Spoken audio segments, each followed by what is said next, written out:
క్విక్గా ఈజీగా చేసే మటన్ కర్రీని ఎలా తయారు చేయాలో ఈ వీడియోలో చూద్దాం.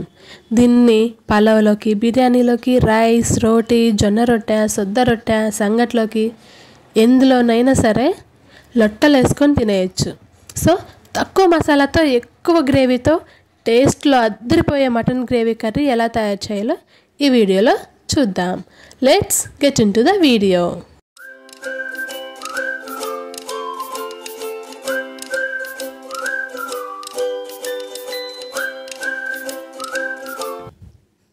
ముందుగా 1.5 kg మటన్ని 3 times వాష్ చేసుకొని వాటర్ పోయేలా కడిగి పక్కన పెట్టుకోవాలి.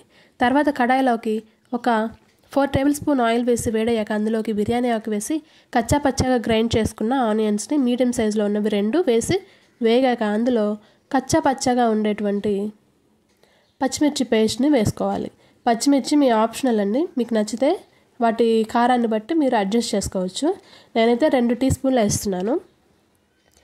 సో అది బాగా వేగిన తర్వాత అందులో ముందుగా 1 tablespoon అల్లం పేస్ట్ వేయాలి. అల్లం దీంట్లో ఉప్పు కానీ ఏది వేయలేదు, ఓన్లీ అల్లాన్ని వేసాను. మీకు ఒక చిన్న టిప్ చెప్తానండి. అల్లాన్ని నీట్గా కడిగేసి తొక్క తీయకుండా గ్రైండ్ చేస్తే కర్రీ టేస్ట్ అనేది డిఫరెంట్గా ఉంటుంది, చాలా బాగుంటుంది. ఒకసారి మీరు కూడా ట్రై చేయండి. సో వేగిన తర్వాత ఇందులోకి మనము 1 రెమ్మ కరివేపాకు, 1 teaspoon అల్లం పేస్ట్ని యాడ్ చేసుకోవాలి. అది బాగా ఎర్రగా వేగాక అందులో వెల్లుల్లి పేస్ట్ కూడా వేసుకోవాలి. ఈ రెండింటి కూడా మనము డబుల్ అమౌంట్ వేస్తామన్నమాట. అంటే 1 tablespoon అల్లం వేస్తే 2 tablespoon వెల్లుల్లి వేస్తాం. సో 1:2 రేషియోలో మనము అల్లం వెల్లుల్లి పేస్ట్ అని వేస్తామన్నమాట. సో ఇవి 2 ఎర్రగా వేగిన తర్వాత ఇందులో ముందుగా రెడీ చేసి పెట్టుకున్నటువంటి టమాటా పేస్ట్ని కూడా వేసి దీన్ని కూడా బాగా వేగనివ్వాలి. వేగనిచ్చిన తర్వాత అందులోకి సరిపడా అంత ఉప్పు, కల్లుప్పు యాడ్ చేస్తున్నాను. కల్లుప్పు అయితే నాన్ వెజ్లకి ఉప్పు కరెక్ట్గా ఉంటుందని కల్లుప్పు వేస్తున్నాను. అలాగే ఒక 1/2 teaspoon పసుపు, అందులోకి సరిపడా కారం అంటే మీ టేస్ట్కి తగ్గట్టు యాడ్ చేసుకోవచ్చు. స్పైసీగా తినేవాళ్ళు స్పైసీగా వేయచ్చు. నేను దీంట్లో ఒక 3 tablespoons యాడ్ చేశాను. సో తర్వాత నీట్గా క్లీన్ చేసి పెట్టుకున్నటువంటి మటన్ ముక్కలు కూడా మనము కర్రీలోకి యాడ్ చేసుకోవాలి. తర్వాత ఈ మటన్ ముక్కలకి మసాలా అంతా పట్టేంత వరకు బాగా కలిపేసి నీట్గా అడుగు అంతా కూడా సమానంగా సర్దాలన్నమాట. సో అలా చేస్తే ఏంటంటే మనం కలిపినటువంటి ఉప్పు, కారము ఇవన్నీ కూడా సమానంగా పడతాయి. ప్రతి ముక్కకు కూడా గ్రేవీ అనేది అంటుకుంటూ ఉంటుందన్నమాట. సో వీటన్నిటిని కూడా నీట్గా కలిపేసి ఒక పావు గంట, ఒక 15 నిమిషాల పాటు మనము మూత పెట్టి వాటర్ అంతా పైకి వచ్చేంత వరకు వెయిట్ చేద్దాం. చూసారా, మటన్లో ఉన్న వాటర్ అంతా నీట్గా పైకి వచ్చేసిందండి. ఇప్పుడు మనం దీంట్లోకి 1 liter వరకు వాటర్ని యాడ్ చేసుకోవచ్చు. ఎందుకంటే మటన్ ఉడకడానికి టైం పడుతుంది కాబట్టి మనం ముందుగానే 1 liter 1 liter వరకు వాటర్ యాడ్ చేసుకున్నాం అనుకో, మధ్యలో మనం ఎక్కడ వాటర్ యాడ్ చేయకుండా కూరలో ఉన్న టేస్ట్ అనేది మారకుండా ఉంటుందండి. సో మనము నీట్గా మొత్తం అడుగు నుంచి పైకి కలిపేసుకొని మూత పెట్టుకోవాలి. మొత్తం నీట్గా ఉడికేంత వరకు దగ్గరగా గంట పైన పడుతుందండి మటన్ అనేది. దాని ముదురు మటన్ అయితే కొంచెం ఎక్కువ టైం పడుతుంది, లేదు మటన్ అయితే గంటలో అయితే ఉడికిపోతుంది అనమాట. నాకైతే గంట బాగా పట్టిందండి. సో వెయిట్ చేద్దాం.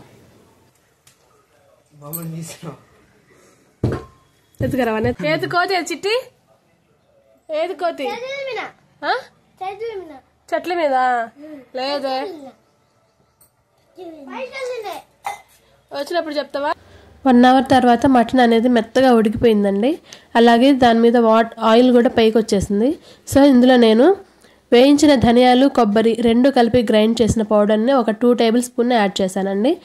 ఆ పౌడర్ వేసేసి ధనియాలు దోరగా వేయించుకోవాలి. చల్లారిన తర్వాత గ్రైండ్ చేసుకోండి. తర్వాత కొత్తిమీరని అలాగే కొంచెం పుదీనా రెమ్మలు కూడా వేసి ఒకసారి కలిపేసి ఒక 5 minutes మూత పెట్టి అలా మగ్గనివ్వాలండి. సిమ్లో పెట్టి మగ్గనివ్వాలి. అప్పుడు మసాలా అంతా కూడా గ్రేవీ మొత్తం స్ప్రెడ్ అయ్యి టేస్ట్ అనేది బాగుంటుంది. సో నచ్చింది ఆ వీడియో, మీ అందరికీ నచ్చుతుందని ఆశిస్తున్నాను. మీ అందరికీ వీడియో కనుక నచ్చితే లైక్ చేసి, షేర్ చేసి, సబ్స్క్రైబ్ చేసి మన ఛానల్ని సపోర్ట్ చేయండి. అలాగే ఈ కర్రీని మనము చాలా ఈజీగా క్విక్గా చేసుకోవచ్చు. మటన్ కర్రీ రెడీ అయిపోయిందనమాట. సో దీన్ని పలావు, బిర్యానీ, రైస్, రోటీ, జొన్న రొట్టె, సొద్ద రొట్టె, సంగట్లోకి ఎందులోనైనా సరే లొట్టలు వేసుకొని తినేయచ్చు అనమాట. సో వీటిని వేరే బౌల్లోకి సర్వ్ చేసేసుకొని తినేయడమే అంతే. Tasty tasty super tasty mutton gravy curry ready. So ఈ కర్రీని ఎలా ఉందో మనము టేస్ట్ చేద్దాము. ఆ రోజు నేను పలావ్ వండాను, పలావ్లోకి ఎలా ఉంటుందో టేస్ట్ చేసి చెప్తానమాట. సో మా ఇంట్లో మా చిట్టి టేస్ట్ చేసి ఎలా ఉందో చెప్తుంది. ఈరోజు మటన్ కర్రీ అలాగే పలావ్ కూడా ఆ రోజు చాలా బాగా కుదిరింది. సో కమెంట్లో తెలియచేయండి పలావ్ రెసిపీ వీడియో చేయమంటారా లేదా అనేసి. సో మటన్ ముక్క బాగా ఉడికిపోయిందండి, పట్టుకుంటేనే మెత్తగా వచ్చేస్తుంది కదా. సో రెండు వేడి టైం పడుతుందన్నమాట. సో నీట్గా కలిపేసుకొని మా చిట్టి నోట్లో ఆంబెట్టేయడమే అంతే. మా చిన్నోడు చెప్తాడు వినండి.